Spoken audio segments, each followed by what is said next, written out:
వాక్యంలోనికి మనం వెళుచుందాం. దైవిక సన్నిధి, దేవుని సన్నిధి మన మధ్యలో ఈ సమయంలో పాటల ద్వారా, ఆరాధన ద్వారా దేవుడు మహిమ పొంది ఉన్నాడు. సో ఈ వారపు పోర్షన్లో మనము చాలా విషయాలు, దేవుడు మనుషులు ఏ రీతిగా మరి పరిశుద్ధంగా జీవించాలో, ఏ రీతిగా దేవుణ్ణి వెంబడించాలో, ఏ రీతిగా పవిత్రతలో బ్రతకాలో మరి వారం పోర్షన్లో మనము చూస్తూ ఉంటున్నాము. ఈ సమయంలో యెషయా గ్రంథం 40వ అధ్యాయము 29 నుంచి 31 వరకు మనము చదువుదాం. యెషయా గ్రంథం 40వ అధ్యాయం 29 నుంచి 31 వరకు.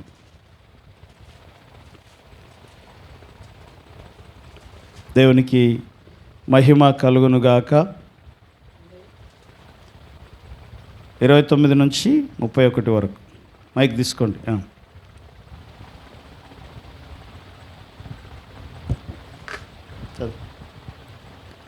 విలువగల దానిని అప్పగించజాలని నీరసుడు. 40వ అధ్యాయము 29 నుంచి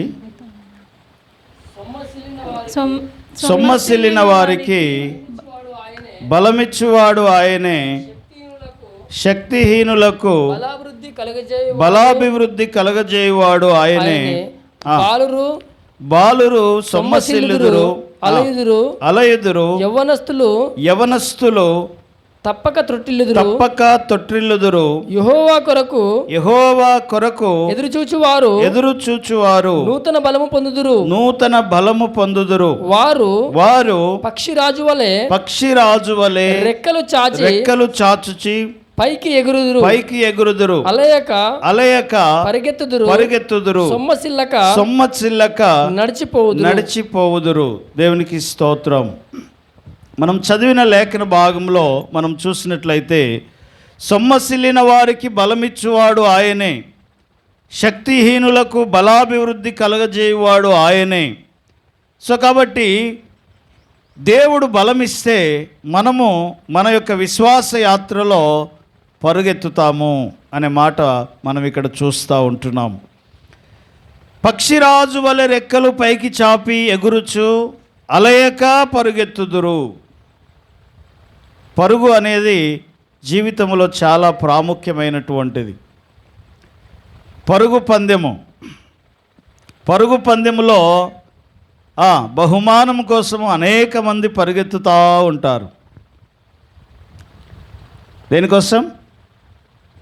సో విశ్వాసం అనేది ఒక పరుగు పందెము లాంటిది. విశ్వాసం అనేది ఒక పరుగు పందెములో ఉన్న ఒక వ్యక్తిలాగా మనం పరిగెత్తుతూ ఉంటున్నాం. అయితే పరిగెత్తేవాడు వృధాగా పరిగెత్తడు, పరిగెత్తేవాడు లేకపోతే వ్యర్థముగా పరిగెత్తడు. పరిగెత్తేవాడు వానికి ఒక గురి ఉంటుంది, పరిగెత్తేవానికి ఒక లక్ష్యం ఉంటుంది. పరిగెత్తేవానికి ఆ పరుగు పందెములో వచ్చే ప్రతి శ్రమను, కష్టమును ఎదుర్కొంటూ ఆ చివరి వరకు పరిగెత్తడానికి ప్రయత్నము చేస్తూ ఉంటాడు. సో కాబట్టి పక్షిరాజు వలె పైకి ఎగురుచు, రెక్కలు చాపి ఎగురుచు అలయక పరిగెత్తెదరు అనే మాట. సో కాబట్టి సొమ్మసిల్లక పరిగెత్తాలి, అలయకుండా పరిగెత్తాలి, బలముతో పరిగెత్తాలి అంటే దేవుడే మనకు సొమ్మసిల్లకుండా అభివృద్ధిని కలుగజేసేవాడు, బలము కలుగజేసేవాడు, శక్తినిచ్చేవాడు దేవుడై ఉన్నాడు. ఆ దేవుని మీద మనం ఏం చేయాలన్నట? ఆధారపడాలి, ఆయన యందు విశ్వాసం ఉంచాలని చెప్పి దేవుని వాక్యములు మనం చూస్తూ ఉన్నాం. బైబిల్ గ్రంథంలో మనము అనేకమైనటువంటి విషయాలు, పరుగు పందాల గురించి మనము ధ్యానం చేస్తే, పరుగు పందెములో దాదాపు 12 పరుగు పందాలు మనం చూస్తాము. బైబిల్ గ్రంథంలో 12-14 పరుగు పందాలను మనం బైబిల్లో మనం చూస్తూ ఉంటున్నాం. సో కనుక మన యొక్క పరుగు పందెం ఎలా ఉందో ఈ దినము మనము గమనించబోతూ ఉంటున్నాం. మరొక లేఖన భాగం చదువుదాం. యాకోబు పత్రిక 4వ అధ్యాయం 8వ వచనంలో దేవుని యొద్దకు రండి అని దేవుడు పిలుస్తూ ఉంటున్నాడు. మనము ఎక్కడికి రావాలి? మన యొక్క పరుగు ఎక్కడి వరకు వెళ్ళాలి? ఎటు సైడ్ మనం పరిగెత్తాలో ఈ దినము మనం దేవుని వాక్యాన్ని గమనిస్తాం. 4వ అధ్యాయం 8వ వచనం, యాకోబు పత్రిక.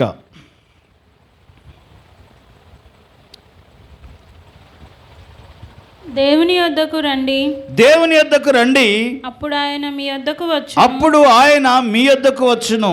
పాపులారా, మీ చేతులను శుభ్రపరచుకొనుడి. సో కాబట్టి దేవుని యొద్దకు రండి, ఆయన మీ యొద్దకు వస్తాడు అంటాడు. సో మనము దేవుని యొద్దకు పరిగెత్తితే, మనము దేవుని లక్ష్యముగా చేసుకొని మన విశ్వాసాన్ని పరుగు పందెంలో మనం పరిగెత్తితే దేవుడు మన యొద్దకు పరిగెత్తుకొని వస్తాడనే మాట మనం చూస్తూ ఉంటున్నాం. సో కాబట్టి దేవుని యొద్దకు ఎలా పరిగెత్తుతాం? మనము చాలా ఆశతో పరిగెత్తాలి, చాలా ఉత్సాహంతో పరిగెత్తాలి, చాలా భక్తితో పరిగెత్తాలి. దేవుని యొద్దకు చాలా విశ్వాసంతో దేవుని యొద్దకు ఏం చేయాలి? మనము పరిగెత్తాలి. సో కాబట్టి ఆశతో విశ్వాసంతో ఎవరైతే దేవుని యొద్దకు పరిగెత్తుతారో వారి జీవితంలో దేవుడు వారి యొద్దకు వస్తాడు అనే మాట మనము చూస్తూ ఉంటున్నాం. సో కాబట్టి దేవుని యొద్దకు పరిగెత్తుకొని రావాలి. ఈ దినం మనుషులు అనేకమైన స్థలాలకు పరిగెత్తుకొని వెళ్తూ ఉంటున్నాం. సినిమా టాకీస్ల వంటి పరిగెత్తుకుంటూ వెళ్తున్నాం, లేకపోతే ఇంకా వేరే వేరే విషయాల కోసం పరిగెత్తుకొని వెళ్తూ ఉంటున్నాం. కానీ దేవుని యొద్దకు పరిగెత్తుకొని రావడం లేదంట. హల్లెలూయా. సో కాబట్టి ఆత్మ సంబంధమైన పరుగు పందెము అనేది ఇది విశ్వాసంతో మనము దేవుని యొద్దకు పరిగెత్తవలసినటువంటి పరుగు పందెము. మరొక లేఖన భాగం చదువుదాం. ఫిలిప్పీలకు రాసిన పత్రిక 3వ అధ్యాయం 14వ వచనం. ఫిలిప్పీలకు రాసిన పత్రిక 3వ అధ్యాయం 14వ వచనం. క్రీస్తు యేసునందు దేవుని ఉన్నతమైన పిలుపుకు కలుగు బహుమానమును పొందవలెనని గురి యొద్దకే పరిగెత్తుచున్నాను. కాబట్టి మనలో సంపూర్ణులమైన వారమందరము ఈ తాత్పర్యమే కలిగి ఉందాం. సో కాబట్టి క్రీస్తు యేసునందు దేవుని ఉన్నతమైన పిలుపునకు కలుగు బహుమానము పొందవలెనని గురి యొద్దకే పరిగెత్తుతున్నాడు పౌలు భక్తుడు. సో కాబట్టి ఆత్మ సంబంధమైన గురి అనేది చాలా ప్రాముఖ్యమైనటువంటిది. మన యొక్క పరుగు పందెములో, మన యొక్క విశ్వాస పందెములో ఏముండాలంట? ఒక గురి ఉండాలి. సో పౌలు అంటున్నాడు ఏమని అంటే, క్రీస్తు యేసునందున్నటువంటి దేవుని ఉన్నతమైన పిలుపు అనే ఆ బహుమానమును పొందడానికి ఏం చేస్తున్నాడటైనా గురి యొద్దకే పరుగెత్తుతున్నాడు. ఉన్నతమైన పిలుపు మనకు దేవుడు అనుగ్రహించినాడు. ఉన్నతమైన పిలుపుతో దేవుడు మనల్ని పిలిచినాడు. ఆయన రక్షణ ప్రణాళిక, ఆయన మన యందు కలిగి ఉన్నటువంటి నిత్య ప్రణాళిక. ఎఫెసీయులకు రాసిన పత్రిక 1వ అధ్యాయము 4వ వచనములో మనం చూస్తాము. ఆయన జగదుత్పత్తికి ముందే ఆయన మన యందు కలిగి ఉన్న ఆయన నిత్య ప్రణాళికను మనం చూస్తాము. 1వ అధ్యాయం 4వ వచనం. ఎట్లనగా తన ప్రియుని యందు తాను ఉచితముగా మనకు అనుగ్రహించిన తన కృపా మహిమకు కీర్తి కలుగుటకు తన చిత్త ప్రకారమైన దయా సంకల్పము చొప్పున యేసుక్రీస్తు ద్వారా తనకు కుమారులనుగా అనుగ్రహించుటకు మనలను ముందుగానే తన కోసము నిర్ణయించుకున్నాడు అనే మాట మనం చూస్తాం. సో కాబట్టి క్రీస్తు యేసునందు మనలని ఆయన పిలిచినటువంటి పిలుపు ఎలాంటిది అంట? ఉన్నతమైన పిలుపు. ఆ ఉన్నతమైన పిలుపుకు కలిగేటువంటి బహుమానమును పొందవలనని పౌలు భక్తుడు ఏం చేస్తున్నాడట? పరుగెత్తుతూ ఉన్నాడు. సో ఆయన యొక్క పరుగు పందెము ఎలా ఉంది అట? ఆయన అంటాడేమని, నా పరుగు చివరిలో మాట్లాడుతూ పౌలు భక్తుడు అంటాడేమని, చదవండి ఆ మాట. తిమోతి పత్రిక 4వ అధ్యాయం 7వ వచనం. తిమోతి పత్రిక 1 తిమోతి 4వ అధ్యాయం 7వ వచనం.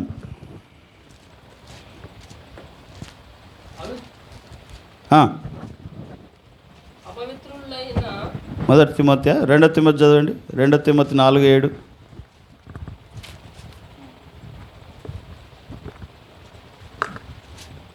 మంచి పోరాటము పోరాడి తిని. నా పరుగు ఏం పోరాటం అంట? ఏం పోరాటం పోరాడట? మంచి పోరాటము పోరాడి తిని నా పరుగు కడముట్టించి తిని. అంటే ఆయన గురి చేరుకున్నాడని అర్థం. దేవుని ఉన్నతమైన పిలుపు మనకున్నది. ఆ పిలుపు వలన కలిగేటువంటి బహుమానమును పొందుకోవాలని ఒక గురి కలిగి పరిగెత్తుతూ ఉన్నాడు. అయితే ఇక్కడ అంటున్నాడు ఏమని? నా పరుగు మంచి పోరాటం పోరాడిన నేను. పరుగు అనేది ఏందట? ఒక పోరాటం లాంటిది. విశ్వాస జీవితాన్ని మనం కొనసాగిస్తున్నాము అంటే అది ఒక పరుగు పందెము లాంటిది, లేకపోతే అది ఒక పోరాటం లాంటిది. ఈ పరుగు పందెం, ఈ పోరాటం ఏం చేయాలంట? కడముట్టించాలి అంట. అంటే కొంతమంది ఈ పరుగు పందెం ప్రయాణం ప్రారంభించి పరిగెత్తడం స్టార్ట్ చేసి మధ్యలోనే ఆగిపోయే వాళ్ళు ఉన్నారు. పరిగెత్తలేక ఏమైపోతారు? ఓ ఇంత కష్టం, ఇంత ప్రయాసం నేను పడలేను అని చెప్పి మధ్యలో ఆగిపోయిన వారు ఎంతమందో. హల్లెలూయా. సో కాబట్టి పౌలు అంటున్నాడేమని? వెనుకున్నవి మరచి ముందున్న వాటి కొరకు నేను పరిగెత్తుతున్నాను. ఆత్మ సంబంధమైన పోరాటం ఇదొక పరుగు పందెము లాంటి జీవితం. ఎలాంటి జీవితం అంట? పరుగు పందెము లాంటి జీవితం. మరొక లేఖన భాగం చదవండి. హెబ్రీయులకు రాసిన పత్రిక 3వ అధ్యాయం 1వ వచనం. క్రీస్తు యేసునందు దేవుని ఉన్నతమైన పిలుపుకు కలుగు బహుమానమును పొందవలెనని ఇందువలన పరలోక సంబంధమైన పిలుపులో పాలు పొంది పరిశుద్ధ సహోదరులారా మనము ఒప్పుకొనిన దానికి అపోస్తలుడును ప్రధాన యాజకుడునైన యేసు మీద లక్ష్యముంచుడి అంటాడు. సో గురి యొద్దకు పరిగెత్తడం అంటే ఎవరి మీద? ఏ గురి? ఆ గురి ఎవరంట? ఆ గురి యేసు. యేసు అనే ఆ గురి యందు లక్ష్యముంచుడి, యేసు మీద లక్ష్యముంచుడి అనే మాట మనం చూస్తూ ఉంటున్నాము. ఎక్కడుండాలి మన లక్ష్యం? ఎక్కడుండాలి? యేసు మీద నీ లక్ష్యం ఉండాలి. నీకు ఒక గురి ఉండాలి. ఆ గురి ఎవరై ఉండాలంట? ప్రభు అయిన యేసుక్రీస్తు నీ గురి అయి ఉండాలి. దావీదుకు ఒక గురి ఉంది. దావీదుకి ఒక గురి ఉంది. చూడండి ఆ మాట. కీర్తనల గ్రంథం 27వ కీర్తన 4వ వచనం. ఆయనకు ఆశ, ఆయనకు గురి, ఆయనకు టార్గెట్ ఉంది. దేవా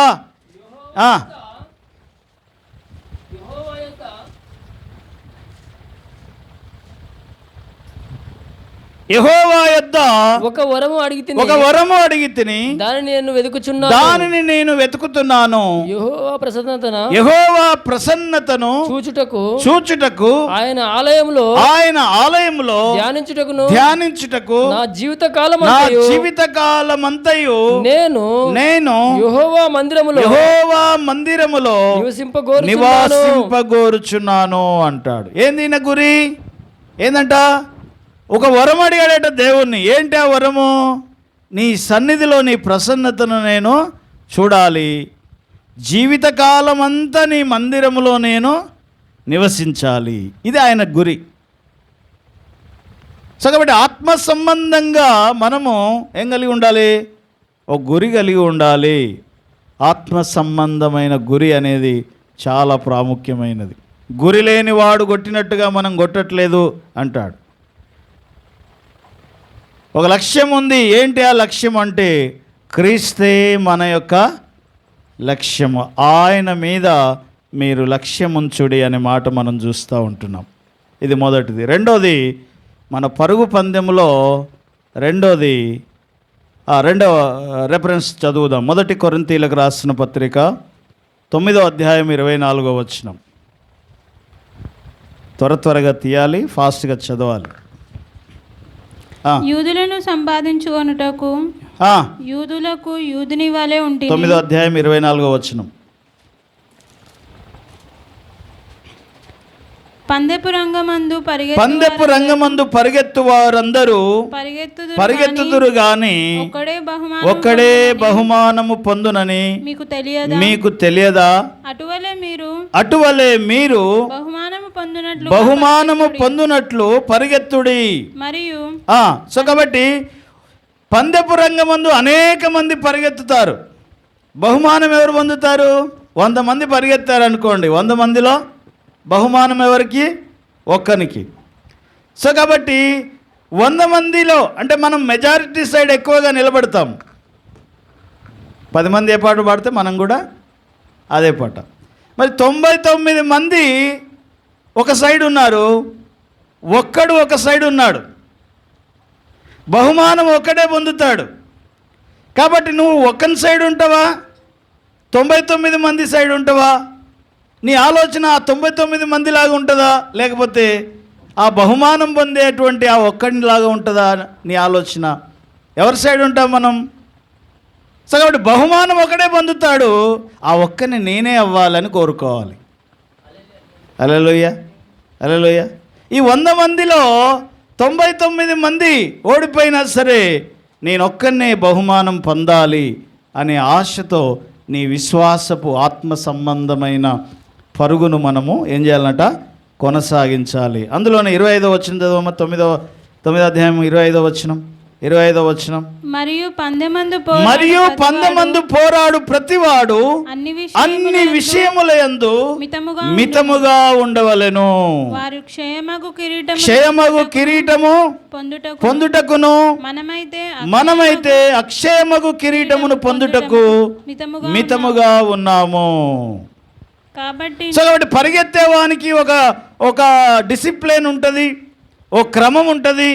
పరిగెత్తేవాడు ఒక క్రమములో వాని దారిలో వాడు పరిగెత్తాలి. ఆ దాన్ని ఏమన్నా మిస్ అయ్యాడు అనుకోండి, ఆ గీత దాటాడు అనుకోండి, ఏమవుతుంది? మధ్యలోనే అతన్ని ఆపేస్తారు. ఎందుకు? క్రమంగా పరిగెత్తట్లేదు కాబట్టి. సో కాబట్టి పరిగెత్తేవాడు ఎలా పరిగెత్తాలంట? మితముగా. అన్ని విషయాలలో మనం ఎలా ఉండాలట? మితముగా ఉండాలి, క్రమముగా ఉండాలి, డిసిప్లైన్గా ఉండాలి. ఓ పద్ధతిగా నీవు నడుచుకుంటేనే నీకు బహుమానము దొరుకుతుంది. నీ ఇష్టం వచ్చినట్టు పరిగెత్తి బహుమానం నాకు కావాలంటే నీకు బహుమానము దొరకదు. హల్లెలూయా, హల్లెలూయా. సో కాబట్టి వారైతే పరుగు పందెములో పరిగెత్తే వారైతే క్షయమైన కిరీటం పొందడానికి పరిగెత్తుతున్నారు. మనమైతే అక్షయమైన కిరీటం, వాడబారని కిరీటం పొందడానికి పరిగెత్తుతూ ఉన్నాం. సో కాబట్టి నీ విశ్వాసపు ప్రయాణము, నీ విశ్వాసపు పరుగు పందెము దేనికోసమంట? క్షయమైన వాటి కోసం కాదు, క్షయమైన వెండి బంగారాల కోసమే, క్షయమైన ఆస్తిపాస్తుల కోసమే, క్షయమైనటువంటి ఈ లోక సంబంధమైనటువంటి పేరు ప్రతిష్టల కోసమే అయితే నీ ప్రయాణము వ్యర్థము, నీ పరుగు పందెము వ్యర్థము. క్షయమైన వాటి కోసం కాదు, మనం దేనికోసమంట? అక్షయమైన వాటి కోసం, వాడబారని వాటి కోసం మనం పరిగెత్తుతూ ఉంటున్నాం. సో కాబట్టి ఈ విశ్వాసపు యాత్రలో దేన్ని చూడాలంట? అక్షయమైన వాటి మీద నీ మనసు పెట్టాలి. దేవుడిచ్చే ఆ మహిమాయుక్తమైనటువంటి స్వాస్థ్యం మీద నీ మనసు పెట్టినప్పుడు విశ్వాసపు పరుగు పందెంలో నీవు ఒక డిసిప్లైన్గా, కష్టమైనా సరే పద్ధతిగా పరిగెత్తడానికి ప్రయత్నము నీవు చేస్తూ ఉంటావు. మరొక లేఖన భాగం చదువుదాం. రోమాపత్రిక 11వ అధ్యాయం 11వ వచనం. కాబట్టి కాబట్టి ఒక్కడే బహుమానం పొందుతాడు 99 మందిలో. అంటే ఆ ఒక్కడికి ఏం కావాలట? ఆ పరుగు పందెంలో ఆ ఒక్కడిని నేనే అవ్వాలి, ఆ బహుమానం పొందేవాడిని నేనే అవ్వాలని ఒక రోషంతో పరిగెత్తాలంట. ఎలా పరిగెత్తాలి? ఒక రోషంతో పరిగెత్తాలి. రోషానికి విలువ ఎక్కువ అంటారు. రోషానికి ఏంటిది ఎక్కువ? విలువ ఎక్కువ. ఎందుకో తెలుసా? రోషంతో పరిగెత్తినప్పుడు నీకు బహుమానం వస్తుంది. బహుమానం చాలా విలువైనది. చదవండి రోమపత్రిక 11:11. కాబట్టి నేను అడుగునదేమనగా వారు పడిపోన్నట్లుగా 11:11 చదువు. తొట్టిల్లిరా అట్లనరాదు. వారికి రోషము పుట్టించుటకు వారి తొట్రుపాటు వలన అన్యజనులకు రక్షణ కలిగెను. ఎవరికి రోషం పుట్టించుటకు? ఇశ్రాయేల్ జనాంగానికి రోషం పుట్టించేటట్టుగా మనం పరిగెత్తాలంట. దేవుని వాక్యము వాళ్ళది, వాగ్దానములు వాళ్ళవి, నిబంధనలు వాళ్ళవి, ధర్మశాస్త్రము వాళ్ళది, యేసుప్రభు వారు వారిలోనే జన్మించినాడు, అన్నీ వాళ్ళవి మనం తీసుకొని మనం ఫాలో అవుతున్నాం, మనం ప్రయత్నం చేస్తూ ఉన్నాం. వాళ్ళలాగా నడుచుకోవడానికి, వాళ్ళకంటే బెటర్గా నడుచుకోవడానికి ప్రయత్నం చేస్తూ ఉన్నాం. ఈ యొక్క వారికంటే బెటర్గా పరిగెత్తే ఈ ప్రయాణంలో మనం ఎలా పరిగెత్తాలంట అంటే రోషముతో పరిగెత్తాలి. ఒకటి, వాళ్లకు రోషము తెప్పించేటట్టుగా మనం బతకాలి అంట. ఎవరికి రోషం తెప్పాలి? అరే మా గ్రంథము, మా విశ్వాసము, మా వాగ్దానాలు, మా కట్టడలు, మా ఆజ్ఞలు మేమే సరిగా నడుచుకోవట్లేదు, కానీ వీళ్ళు మాకంటే ఎక్కువగా మంచిగా నడుచుకుంటూ వాటిని అనుసరిస్తున్నారని చెప్పి వారికి ఏం రావాలన్నట? రోషం రావాలంట. పరిగెత్తేవాడు ఎలా పరిగెత్తాలి? రోషంతో పరిగెత్తాలంట, ఆశతో పరిగెత్తాలంట. హల్లెలూయా. అందుకనే రోషానికి విలువ ఎక్కువ అనే మాట మనం చూస్తూ ఉంటున్నాం. సో కాబట్టి అన్యజనులైనటువంటి మనము ఏం కావాలన్నట? ఇశ్రాయేలీలకి రోషము పుట్టించే రీతిగా మన యొక్క విశ్వాస జీవితాన్ని మనము కొనసాగించాలని చెప్పి దేవుని వాక్యం చెప్తూ ఉంటుంది. ద్వితీయోపదేశకాండం 32వ అధ్యాయం 21వ వచనం. ద్వితీయోపదేశకాండం 32:21.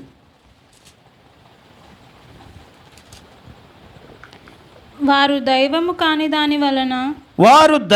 కాని దాని వలన నాకు రోషము పుట్టించిరి, తమ వ్యర్థ ప్రవర్తనల వలన నాకు ఆగ్రహము పుట్టించిరి. కాబట్టి జనము కాని వారి వలన వారికి రోషము పుట్టింతును. హల్లెలూయా. ఏమంట? మన వలన వారికి రోషం పుట్టిస్తానని దేవుడు స్పష్టంగా ఇక్కడ చెప్తా ఉంటున్నాడు. సో కాబట్టి ఈ విశ్వాసపు పరుగు పందెం అనేది నువ్వు రోషంతో పరిగెత్తాలి, కొంతమందికి రోషాన్ని కలిగించాలి. వాళ్ళు రోషం తెచ్చుకోవాలన్నట. అరే వాడే చేస్తున్నాడు, నేను చేయకపోవడం ఏంది, వాళ్ళే అనుసరిస్తున్నారు, మేము అనుసరించకపోవడం ఏంది అని చెప్పి ఇతరులకు రోషము తెప్పించే విధంగా నీ యొక్క భక్తి, నీ యొక్క విశ్వాసం, నీ యొక్క నడవడిక, నీ ప్రవర్తన ఈ లోకంలో ఏం కావాలంట? ఉండాలి. ఇతరులకు రోషము తెప్పించే రీతిగా. అందుకని అంటున్నాడు, మితముగా పరిగెత్తాలి, మితముగా నడుచుకోవాలి, క్రమముగా నడుచుకోవాలి, డిసిప్లిన్గా నడుచుకోవాలి. ఓ పద్ధతి ప్రకారం నీవు నడుచుకుంటే ఇతరులకి ఏమొస్తుందంట? రోషం వస్తుందంట. అరే వాడే చేస్తున్నాడు, నేను చేయలేకపోవడం ఏంటి అనే మాట అక్కడ మనము చూస్తాం. మరొక లేఖన భాగం చదువుదాం. హెబ్రీయులకు రాసిన పత్రిక 12వ అధ్యాయము 1వ వచనం నుండి మనం చదువుదాము. ఇంత గొప్ప సాక్షి సమూహము మేఘము వలె ఒకటి, గురి యొద్దకు మనం పరిగెత్తాలి. రెండోది మనము రోషముతో పరిగెత్తాలి అంట. బహుమానము నేనే పొందాలనే రోషముతో మనము ఏం చేయాలంట? పరిగెత్తాలి. సో మన విశ్వాస జీవితంలో దేవుడిచ్చేటువంటి అక్షయమైన బహుమానములు, వాడబారని స్వాస్థ్యము పొందేటట్లుగా పరిగెత్తాలి. మూడోది ఇప్పుడు చదువు. ఇంత గొప్ప సాక్షి సమూహము మేఘము వలె మనలను ఆవరించి ఉండగా మనము కూడా ప్రతి భారమును సులువుగా చిక్కులబెట్టు పాపమును విడిచిపెట్టి విశ్వాసమునకు కర్తయు దానిని కొనసాగించువాడైన యేసు వైపు చూస్తూ ఎలా పరిగెత్తాలంట? పందెములో ఓపికతో పరిగెత్తాలి. ఈ విశ్వాసపు పరుగు పందెములో, ఈ ఆత్మ సంబంధమైన పరుగు పందెములో మూడోది నీకు కావాల్సింది ఏంది అంటే ఏం కావాలి? ఓపికతో పరిగెత్తాలంట. ఒకటి, గురి కలిగి పరిగెత్తాలి. రెండోది రోషము కలిగి పరిగెత్తాలి. మూడోది ఓపికతో పరిగెత్తాలి. చాలా ఓపిక కావాలి. ఈ విశ్వాస యాత్రకి ఏం కావాలి? ఎన్నో అడ్డంకులు. ఈ పరుగు పందెంలు ఏముంటాయి? ఎన్నో అడ్డంకులు, ఎన్నో నిందలు, ఎన్నో అవమానాలు, ఇవన్నీ వస్తాయి. ఇప్పుడు నీకేం కావాలి? ఆవేశపడితే లాభం లేదు. ఏం కావాలి? ఓపికతో మనము ఏం చేయాలంట? పరిగెత్తాలి. ఇంకొంచెం కిందికి చదవమా. మన ప్రభు అయిన యేసు ఏం చేశాడు మనం అక్కడ చూస్తాము. మన ఎదుట ఉంచబడిన పందెములో, మన ఎదుట ఉంచబడిన పందెములో ఓపికతో పరిగెత్తుదము. ఆయన తన ఎదుట ఉంచబడిన, ఆయన అంటే ఎవరు? మన ప్రభు అయిన యేసు. ఆయన తన ఎదుట ఉంచబడిన ఆనందము కొరకై అవమానమును నిర్లక్ష్యపెట్టి సిలువను సహించి దేవుని సింహాసనమున కుడిపార్శ్వమున కూర్చున్నాడు. హల్లెలూయా. ఏం చేసినాడట ఆయన? ఆయనకు అవమానం వచ్చింది, నింద వచ్చింది, శ్రమ వచ్చింది. అవన్నిటిని నిర్లక్ష్యపెట్టి తన ప్రయాణాన్ని కొనసాగించినాడు కాబట్టి తండ్రి కుడిపార్శ్వమున కూర్చున్నాడంట. హల్లెలూయా. ఆయన అన్నీ సహించాడు, అవన్నీ ఓర్చుకున్నాడు, ఓపికతో పరిగెత్తాడు. సో మనకేం కావాలి ఇప్పుడు? ఏం కావాలి? ఓపిక కావాలి. చాలామంది జీవితాల్లో ఓపిక ఉండదు. కొంచెం ఏదన్నా తేడా వచ్చిందనుకో మొత్తం ఆగమాగం అయిపోతారు. ఏం లేక? ఓపిక లేక. కాబట్టి ఈ విశ్వాస యాత్ర ఎలా కొనసాగాలి? ఓపిక ఉండాలి. కష్టం, శ్రమ, ఇబ్బంది ఇలాంటివన్నీ వస్తూ ఉంటాయి, కానీ ఓపిక ఉండాలి. ఓపిక అనేది చాలా ప్రాముఖ్యమైనటువంటిది. మరొక లేఖన భాగం చదువుదాం. ఎబ్రీయులకు రాసిన 12వ అధ్యాయం అందులోనే 8వ వచనం చదవమ్మా. 12వ అధ్యాయం 8వ వచనం. శిక్షలో పాలు పొందుచున్నారు. తండ్రి చేత కుమారులైన వారందరూ శిక్షణలో పాలు పొందుచున్నారు. మీరు పొందిన ఎడల, శిక్షణలో పాలు పొందిన ఎడల, అది శిక్ష కాదు, శిక్షణనే. దుర్బీజులే గాని, శిక్షణ లేకపోతే నువ్వు దుర్బీజువే గాని కుమారులు కారు. తండ్రి శిక్షిస్తున్నాడు అంటే ఏం చేస్తున్నాడు? వానికి శిక్షణ చేస్తున్నాడు. హీబ్రూలో ఉంటుంది శిక్షణ అని, తండ్రి చేసే శిక్షణ. హల్లెలూయా.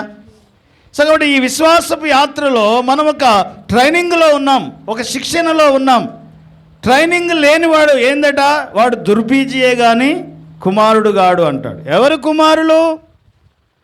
కుమారులు అంటే ఎవరైతే శిక్షణలో ఉన్నారో, ఆ శిక్షణలో, ఆ ట్రైనింగ్లో ఏం కావాలి? ఓపిక కావాలి.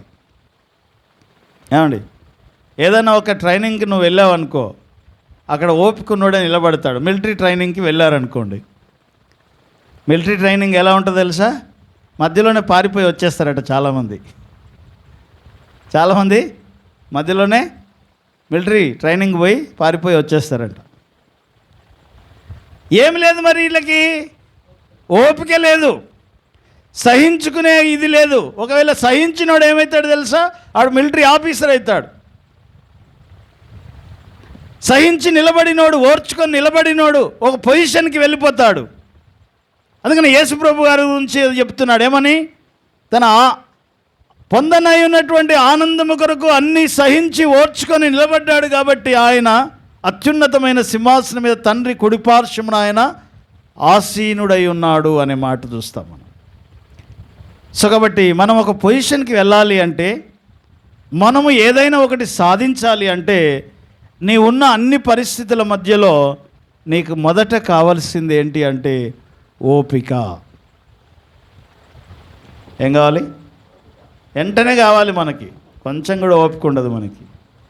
చాలామంది బిజినెస్ స్టార్ట్ చేస్తారు, ఆ బిజినెస్ వెంటనే ఫలితం ఇవ్వాలి. వెంటనే ఇస్తుందా? కొంచెం ఓపిక పడితే నువ్వు చేసే వ్యాపారం కానీ, నువ్వు చేసే బిజినెస్ కానీ, నువ్వు చేసే దందా కానీ, అది ఏదైనా సరే ఏమవుతుందంట, ఓపికతో ఉంటే నీవు ప్రతిఫలం చూస్తావు. ఓపిక లేకపోతే పొందబోయే ప్రతిఫలాన్ని నీవు పొందకుండానే వెనుదిరుగుతావు. అందుకని మనకి ఏం కావాలంట, ఓపికతో పరిగెత్తాలి. అది చదువైనా, ఉద్యోగమైనా, వ్యాపారమైనా, కుటుంబమైనా, అది ఏదైనా సరే ఏం కావాలి, ఓపిక కావాలి. చదువు అయినా సరే ఓపిక కావాలి. ఓపికతో నువ్వు పరిగెత్తితే ఒకరోజు దాని యొక్క ఫలితాన్ని నువ్వు చూస్తావు. విశ్వాస జీవితంలో మనం ఓపికతో పరిగెత్తితే దేవుడిచ్చేటువంటి ఆ ఉన్నతమైన స్థితిని, ఆ బహుమానమును మనము చూస్తాము అనే మాట. అందుకని సులువుగా చిక్కుల పెట్టే పాపములను తప్పించుకొని ఏం చేయాలంట, సులువుగా చిక్కులు పెట్టేస్తాయి, మాయ చేస్తాయి మనల్ని.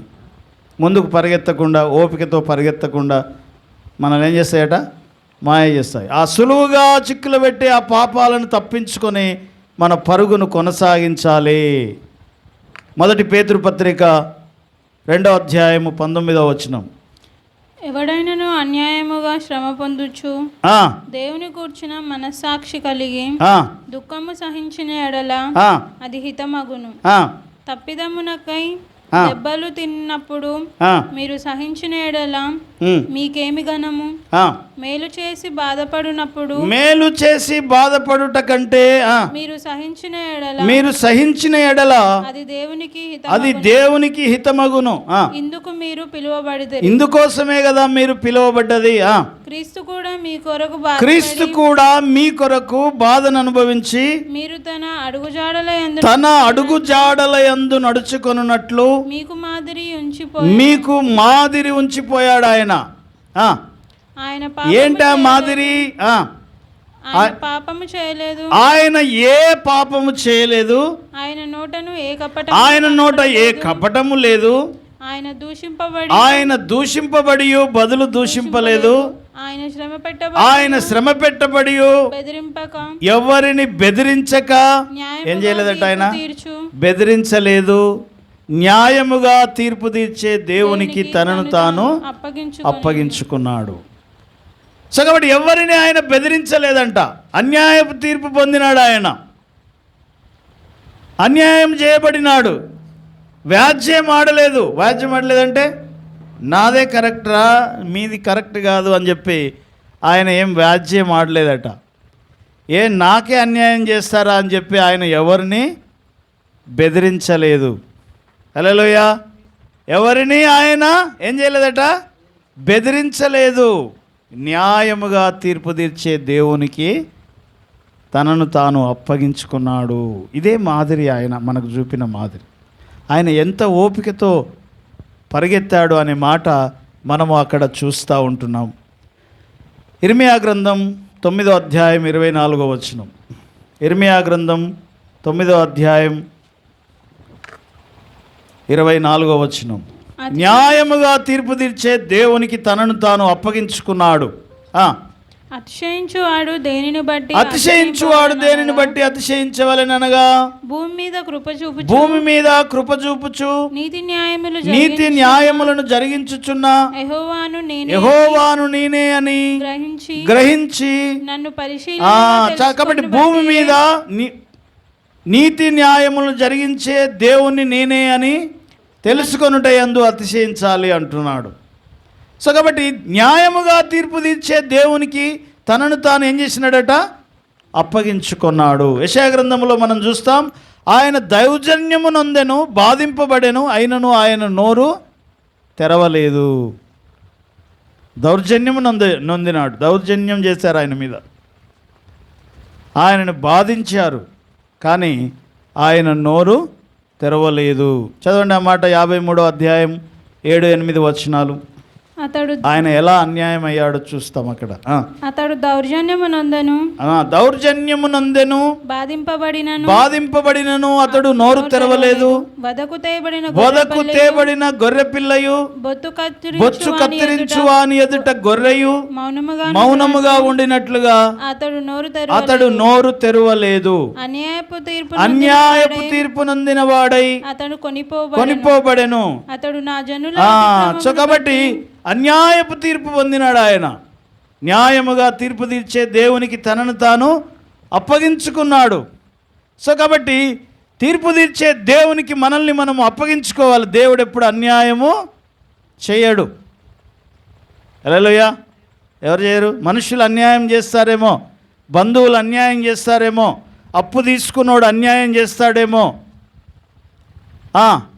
కానీ దేవుడు ఎప్పుడు అన్యాయము చేయడు. కాబట్టి న్యాయం చేసే దేవుడు కాబట్టి ఆయనకు మనల్ని మనం న్యాయముగా ఆయనకు న్యాయము తీర్చే దేవునికి యేసు ప్రభు వారు ఏం చేసినాడంట? అప్పగించుకున్నాడు. ఎందుకు అప్పగించుకున్నాడు? ఆయన న్యాయం తీస్తాడు. ఆయన ఏలుతున్నాడు ఈ భూలోకాన్ని. ఈ సర్వ ప్రపంచానికి ఆయన ఏలుబడి కింద ఉన్నది కాబట్టి ఆయనకు అప్పగించుకున్నాడంట. సో మన జీవితంలో ఆ న్యాయము తీర్చే దేవుణ్ణి, ఏలుతున్నటువంటి దేవునికి మనల్ని మనము ఏం చేయాలంట? అప్పగించుకొని ఓపికతో ఏం చేయాలి? పరిగెత్తాలి. నీ విశ్వాస జీవితంలో చాలా ఓపిక అనేది చాలా అవసరం. ఓపికతో పరిగెత్తితే ఫలితాన్ని నీవు చూస్తావు. ఎందుకు అంటే ఆయన ఈ భూలోకాన్ని ఏలుతున్నటువంటి వాడు. ఎవరికి ఏది ఎప్పుడు ఎలా ఇవ్వాలో న్యాయంగా ఆయన ఇస్తాడు. ఎవరికి ఎప్పుడు ఏది ఎలా ఇవ్వాలో న్యాయంగా దేవుడు ఇస్తాడు. న్యాయంగా తీర్పు తీర్చే దేవునికి తనను తాను అప్పగించుకున్నాడు. ఎఫెసీయులకు రాసిన పత్రిక 1వ అధ్యాయం 20వ వచనంలో మనం చూస్తే, ఎఫెసీయులకు రాసిన పత్రిక 1వ అధ్యాయం 20 నుంచి ఆయన ఏలుతున్నాడు అనే మాట. ఆయన మహాబలాతిశయము చేత క్రీస్తును మృతులలో నుండి లేపి సమస్తమైన ఆధిపత్యము కంటే, అధికారము కంటే, శక్తి కంటే, ప్రభుత్వము కంటే ఈ యుగమందు మాత్రమే గాక రాబోవు యుగమందును పేరు పొందిన ప్రతి నామము కంటే ఎంతో హెచ్చుగా ఆయనను పరలోకమందు హెచ్చించెను. న్యాయముగా తీర్పు తీర్చే దేవునికి ఆయన అప్పగించుకున్నాడు కాబట్టి ఆయనకేం జరిగింది? దేవుడు న్యాయం చేశాడా లేదా? ఏం చేశాడట? అధికారము కంటే, శక్తి కంటే, బలము కంటే, ప్రభావము కంటే ఉన్నతమైన పొజిషన్లో ఆయనను ఈ యుగమందు మాత్రమే గాక రాబోయే యుగమందును పేరు పొందిన ప్రతి నామము కంటే ఉన్నతముగా ఆయన నామాన్ని ఏం చేసినాడట? హెచ్చించినాడు. ఆయన నామం చెప్తే దయ్యాలు పారిపోయినాయి. ఆయన నామం చెప్తే రోగులు స్వస్థత పొందినారు. ఆయన నామం చెప్తే చనిపోయిన వారు తిరిగి లేచినారు. ఆయన నామం పెట్టుకొని రాజ్యములను జయించినారు. ఆయన నామమున అద్భుతాలు, ఆశ్చర్య కార్యములు జరిగినవి. అన్ని నామముల కన్నా పైనామముగా యేసు నామము ఏమైందట? హెచ్చింపబడింది. ఆయన దౌర్జన్యము నొందినాడు, ఆయన బాధింపబడినాడు, ఆయన అన్యాయం చేయబడినాడు. ఓ గొర్రెవలె మౌనముగా ఆయన ఉన్నాడు. కానీ దేవుడు ఏం చేశాడంట? దేవుడు ఏం చేశాడు? ఆయనని హెచ్చించినాడు. అంటే న్యాయముగా తీర్పు తీర్చే దేవునికి మనల్ని మనం అప్పగించుకుంటే ఏం జరుగుతుందో ఇక్కడ మనకు చూపిస్తూ ఉంటున్నాడు. హల్లెలూయా. మరొక లేఖన భాగం మనం చదువుదాము. ఆదికాండం 42వ అధ్యాయము 2వ వచనం. మన జీవితాలలో శ్రమలు ఎందుకు వస్తాయి? శ్రమలు ఎందుకు వస్తాయి మన జీవితంలో? దేనికోసం శ్రమలు అసలు? చదవండి. 42:2. మరియు అతడు చూడుడి, ఐగుప్తులో ధాన్యం ఉన్నదని వింటిని, మనము చావక బ్రతుకున్నట్లు మీరు అక్కడికి వెళ్ళి మన కొరకు అక్కడ నుండి ధాన్యం కొనుక్కొని రండని చెప్పగా 42:2 యోసేపు 10 మంది అన్నలు ఐగుప్తులో ధాన్యం కొనబోయిరి. అయినను ఇతనికి హాని సంభవించునేమో అని ఆ, యాకోబు యోసేపు తమ్ముడగు ఆ, బెన్యామీనును అతని అన్నలతో పంపిన 21 వచ్చిన చదువు 21 వచ్చిన. అప్పుడు వారు ఆ, నిశ్చయముగా మన సహోదరుని ఎడల నిశ్చయముగా మనము మన సహోదరుని ఎడల మనము చేసిన అపరాధమును శిక్ష పొందుచున్నాము.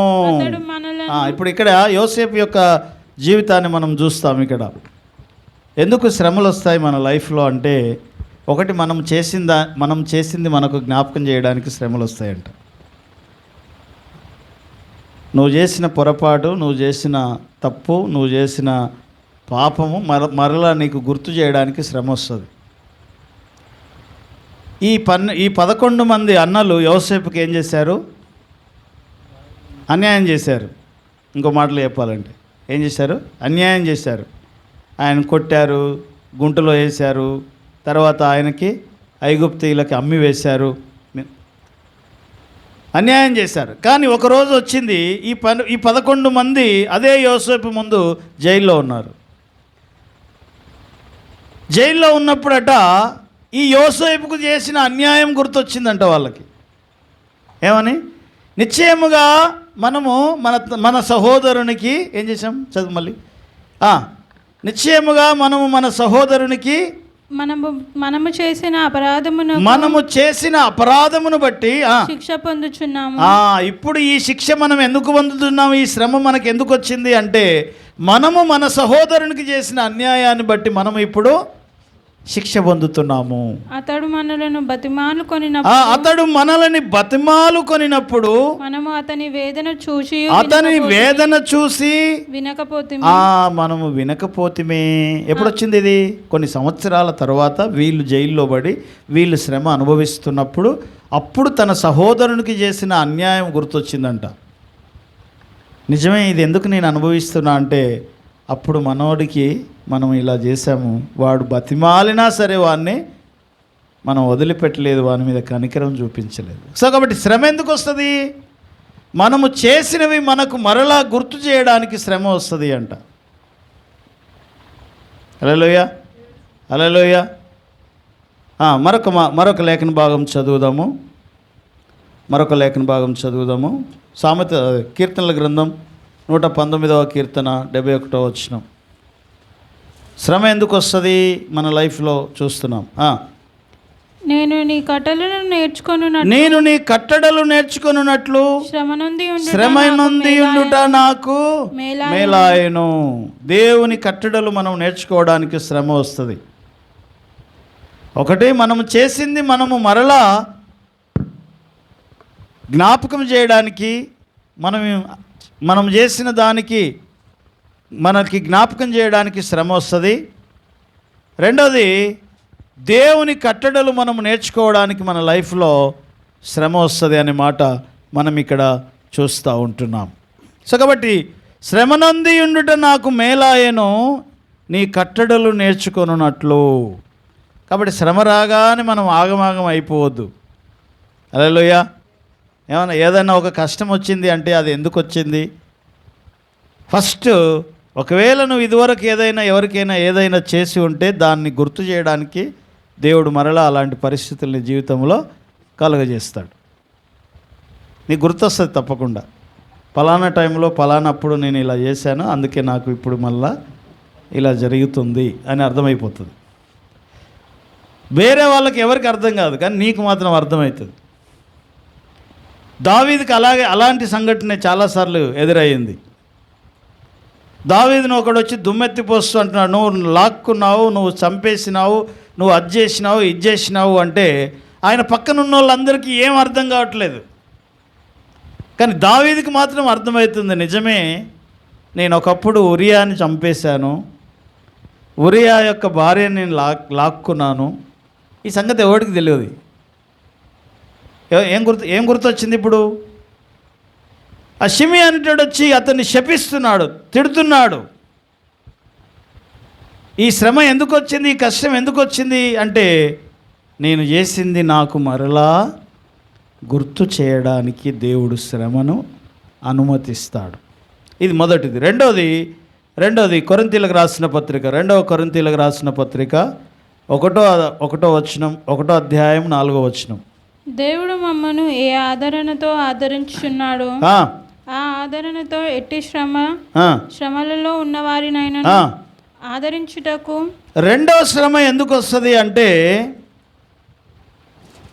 నీవు ఇతరులను అలాంటి నీకు ఎలాంటి పరిస్థితులు ఉన్నాయో అలాంటి పరిస్థితుల్లో నీవు అలాంటి పరిస్థితుల్లో ఉండి నీ దగ్గరికి వచ్చిన వారిని ఆదరించడానికి, నీకు ఉద్యోగం లేదు, సేమ్ పొజిషన్లో ఉన్నవాళ్ళు నీ దగ్గరికి వచ్చినప్పుడు వాళ్ళని ఎలా ఆదరించాలో, ఈ ఉద్యోగాలు ఏమి అనేటువంటి పరిస్థితులు అన్నీ కూడా అప్పుడు నీకు ఉపయోగపడతాయి.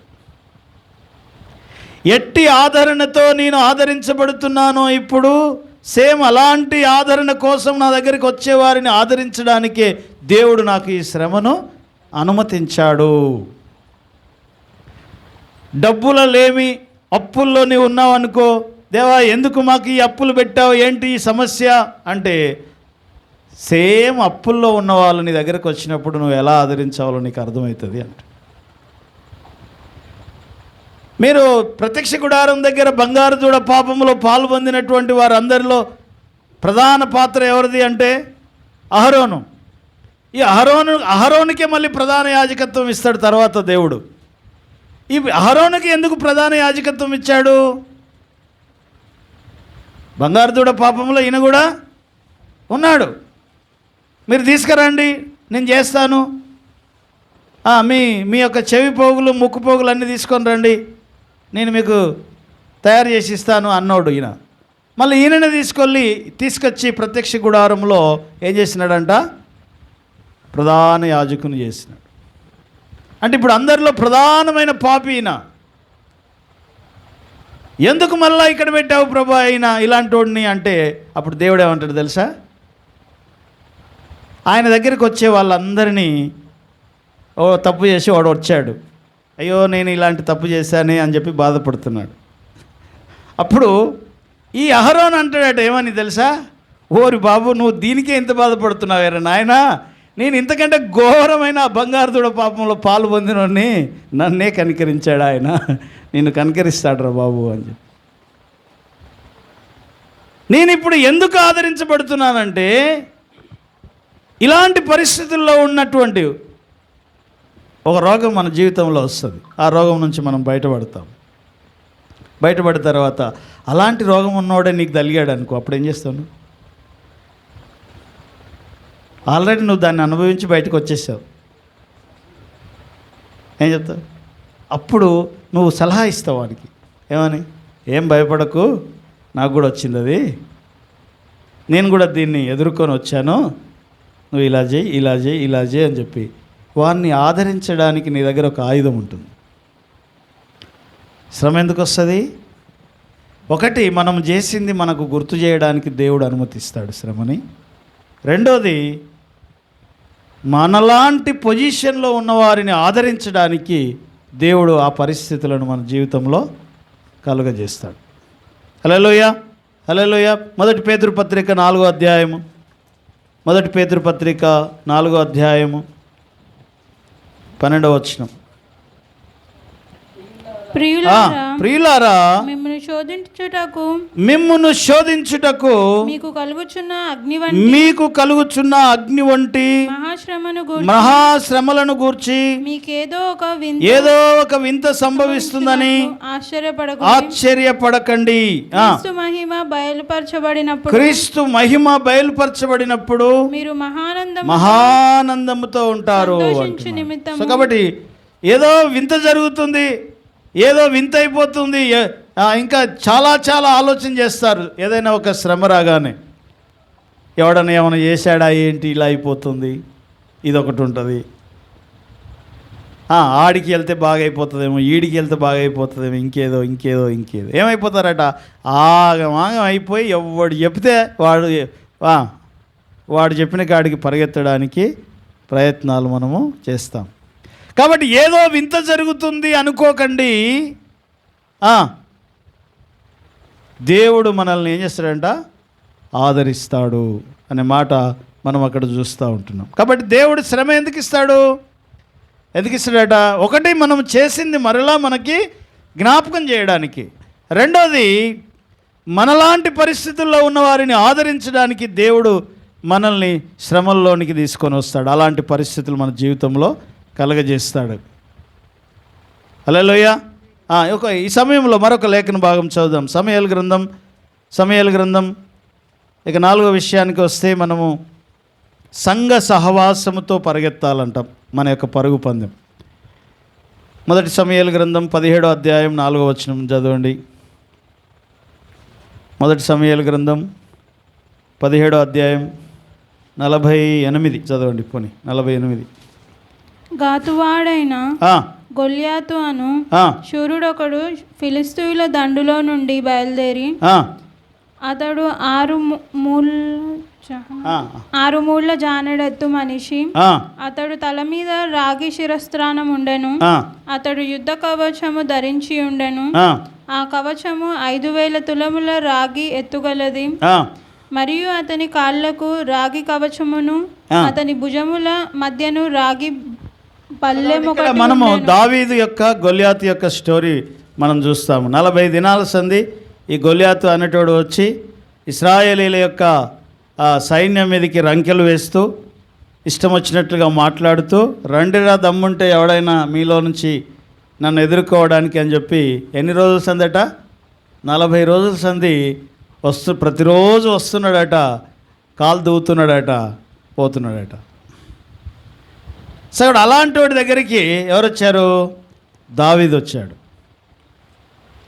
దావీదు వచ్చి మరి 48వ వచనమ్మా, 48వ వచనం చదువు. ఆ ఫిలిష్తీయుడు లేచి దావీదును కలియుటకై అతన్ని ఎదుర్కొని పోగా, దావీదు వానిని ఎదుర్కొనుటకు సైన్యము తట్టు త్వరగా పరిగెత్తుకొని పోయి తన సంచిలో ఉన్నటువంటి చేయి వేసి, ఇక్కడ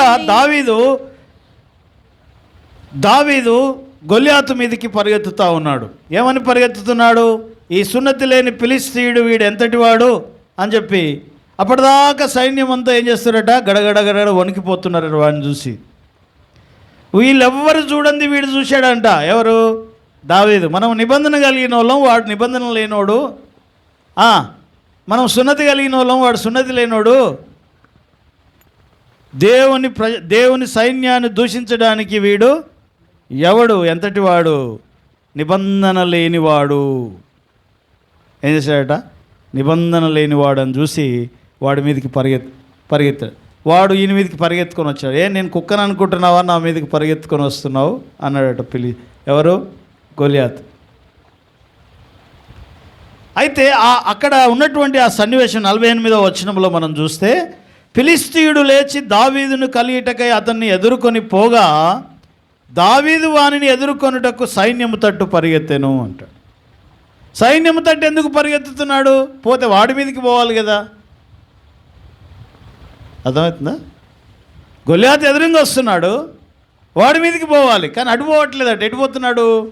సైన్యం దిక్కుపోతున్నాడట. వీడి బలం ఎవరు మళ్ళీ? హల్లెలూయా. దావీదు యొక్క బలం ఎవరు? దేవుడు. కానీ దావీదు యొక్క ఇంకొక బలం ఎవరు అంటే సైన్యమే. మళ్ళీ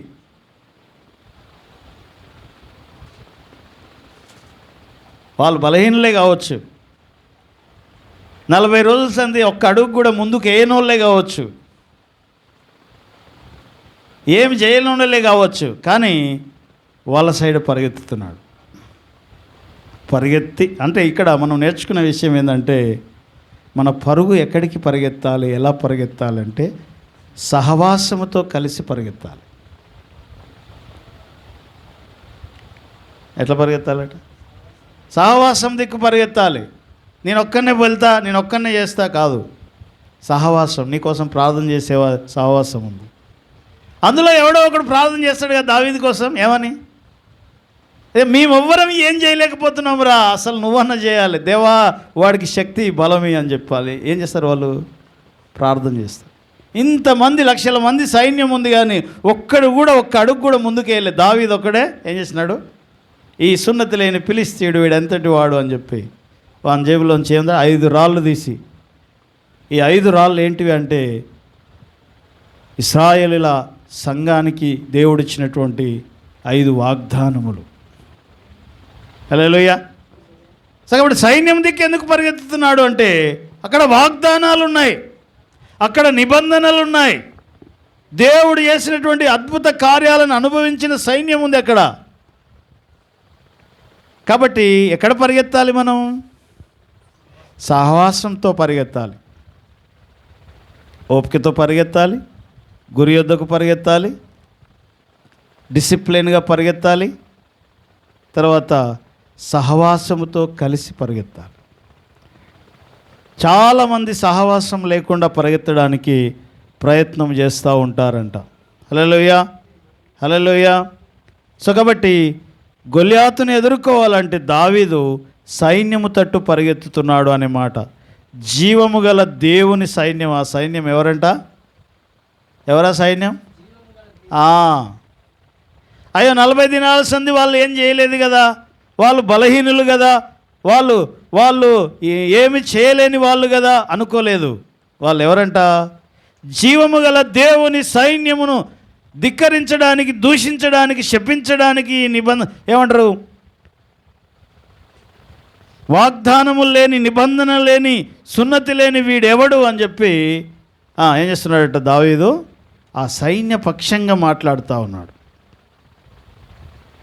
అందుకనే దావీదు ఎలా విజయం సాధించాడు అంటే సైన్యము తట్టు పరిగెత్తుతూ గొల్యాతుని ఎదుర్కొన్నాడు. మనం ఎటు పరిగెత్తాలి? సంఘము తట్టు పరిగెత్తుతూ.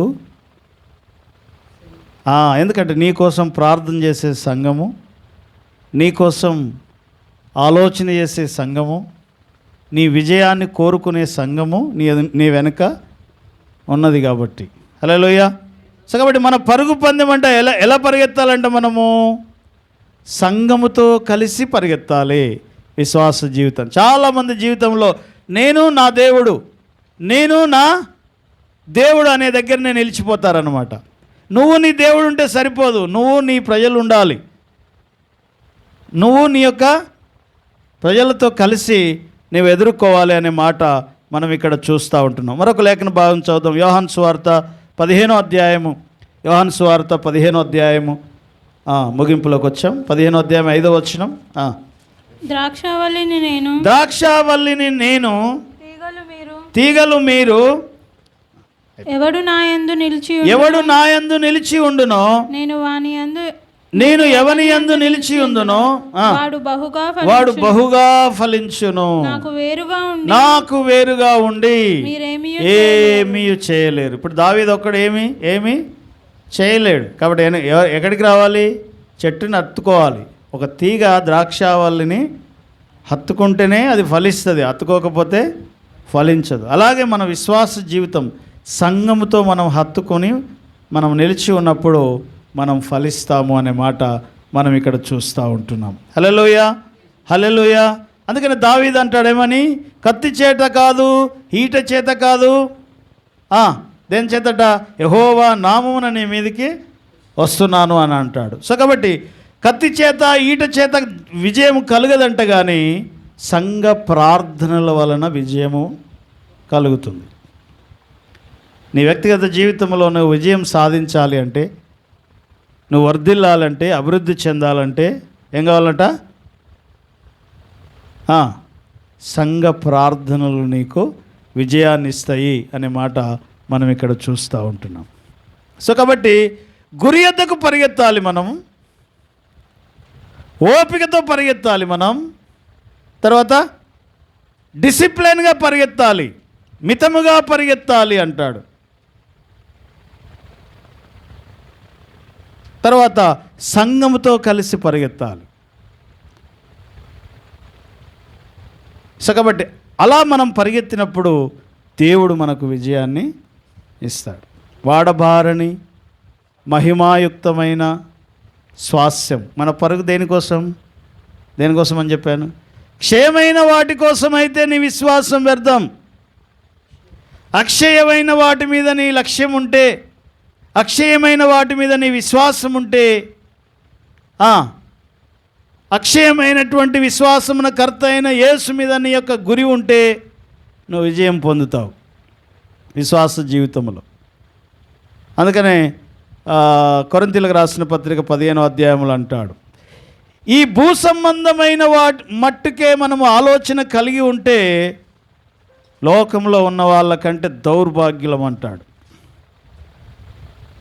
హల్లెలూయా. ఎవరంట? ఈ భూ సంబంధమైన వాటి కోసమే నీవు ఆలోచన కలిగి ఉంటే ఈ లోకంలో ఉన్న వారికంటే నీ అంత దౌర్భాగ్యుడు మరొకడు లేడని అర్థం. దేవుని వాక్యం చెప్తుందట, ఏమని? వాడబారని మహిమాయుక్తమైనటువంటి అక్షయమైన వాటి మీద మనసు పెట్టి మనం పరిగెత్తితే దేవుడు మనల్ని ఆశీర్వదిస్తాడు. అది అంతిమ ఉద్దేశం దేవుంది. దేవుని ఉన్నతమైన పిలుపు వద్దకు మనల్ని పరిగెత్తుతున్నాం మనం. హల్లెలూయా. సో కాబట్టి చిన్న మాట కళ్ళు మూసుకొని ప్రార్థన చేసి ఒక చిన్న తీర్మానం చేసుకుందాం. దేవా, ఆత్మ సంబంధమైన పరుగు పందెంలో మేము ఎలాగున పరిగెత్తవలెనో నీ వాక్యము ద్వారా చూస్తూ ఉంటున్నాం. తండ్రి, నీ కృప దయచేయండి. పక్షిరాజు వలె అలయక పైకి ఎగురుచు అలయక పరిగెత్తుదురన్న మీ మాటను బట్టి స్తోత్రము చెల్లిస్తున్నాం. గురి యొద్దకే మేము పరిగెత్తేటట్లుగా, క్రమముగా, డిసిప్లిన్గా మేము పరిగెత్తేటట్లుగా, ఓపికతో పరిగెత్తేటట్లుగా నీ కృప దయచేయండి. సంఘముతో కలిసి, సంఘ ప్రార్థనలతో కలిసి మేము పరిగెత్తేటట్లుగా సహాయం చేయండి. సంఘ సహవాసము ద్వారా మేము వర్ధిల్లడానికి, విజయం పొందడానికి నీ కృప దయచేయమని ప్రార్థన చేస్తూ ఉన్నాం. మా పరుగు ఆత్మల రక్షణ కొరకు పరిగెత్తడానికి నీ కృప దయచేయమని ప్రార్థిస్తున్నాం.